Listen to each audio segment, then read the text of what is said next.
C'est pour avoir une... Salut à tous, c'est Ibra. J'espère que vous allez tous très bien. Aujourd'hui, nous allons travailler notre éloquence. Ouais, j'ai trop hâte. En premier lieu, moi, ce que je vais faire, c'est que je vais me rendre sur ChatGPT. Je vais créer du coup un nouveau projet. Et je vais demander à notre ami commun ChatGPT de réaliser un prompt afin qu'il me donne des speeches à relire à voix haute qui vont pouvoir entraîner mon éloquence. Si vous saviez le nombre de cuts que je fais sur ces vidéos-là, eh bien vous seriez surpris de voir à quel point je bégaye, que je parle vite, que je fais des erreurs même de vocabulaire à l'oral. C'est un truc de ouf. On va demander à notre cher ChatGPT du coup, genre en fait de nous faire un prompt qu'on va utiliser comme instruction juste après.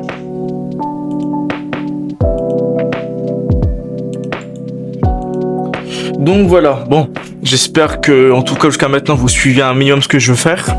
Alors là du coup, le but, lire 2 fois le texte en entier. Une fois sans faire les liaisons et la deuxième fois en faisant les liaisons, en bégayant le moins de fois possible. Si vous bégayez plus de 5 fois, vous recommencez depuis le début. On va prendre la posture parce que c'est important pour l'éloquence, hein. Tant qu'on n'est pas encore habitué à parler correctement, on doit mettre toutes nos chances de nos côtés afin que l'air puisse circuler normalement et tout. C'est un peu comme du chant en soi. Je sais que je me tape la honte et je m'en bats les couilles, faut arrêter. Alors, commençons, j'ai envie de vous dire.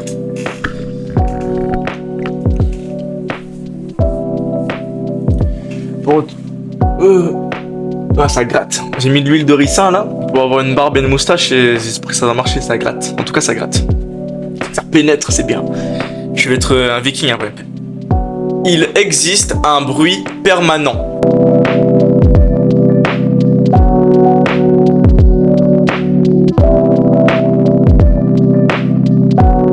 Qu'en parlant fort, plus longtemps.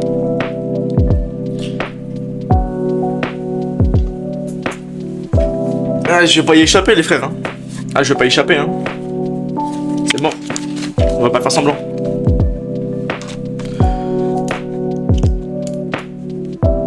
Voilà. Je manque juste mon petit point. Voilà. C'est la première fois que tu bégayes. Beaucoup confondent bavardise et assurance. Ils pensent qu'en parlant fort,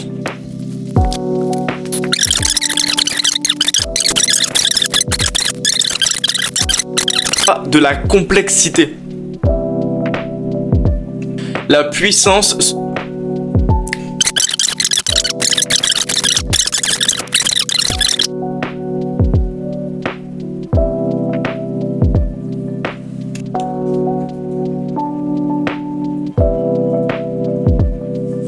Ah, je vais pas échapper, hein, je vais pas vous mentir. Hein. C'est comme ça, c'est le jeu. Bon, ça y est. Maintenant, on va pouvoir lire notre texte avec les liaisons beaucoup plus naturellement. Il est un bruit sourd, continu, presque invisible, ce n'est pas celui des voitures, ni celui des écrans, ni même celui des foules, c'est le bruit des sourds inutiles. Les paroles inutiles, les mots d'action sans réflexion. Nous vivons une époque où parler est facile, trop facile. Chacun de son avis, chacun s'exprime, chacun croit exister parce qu'il fait du bruit. Mais parler n'a jamais été un signe d'intelligence, et écouter n'a jamais été un signe de faiblesse. L'éloquence ne commence pas par la parole, elle commence par le silence. Le silence, c'est la discipline. J'ai mis un point où il n'y en a pas, quoi. Vous voyez à peu près quand même la bêtise. Le silence, c'est la discipline des efforts. Oh là là là là là, j'invente des mots. Celui qui parle sans avoir... Oh là là là là là, je suis de retour à l'ancien exercice. Ça fait mal. C'est chiant. Celui qui parle sans avoir appris à se taire parle souvent pour combler un vide. Celui qui maîtrise le silence parle pour transmettre quelque chose.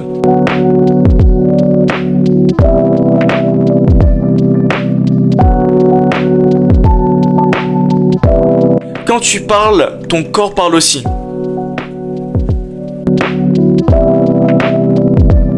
Je vous remercie d'avoir regardé cette vidéo jusqu'au bout, si vous êtes encore là. A très vite, c'était Ibra, et n'hésitez surtout pas à me dire ce que vous en avez pensé. Gros bisous à vous.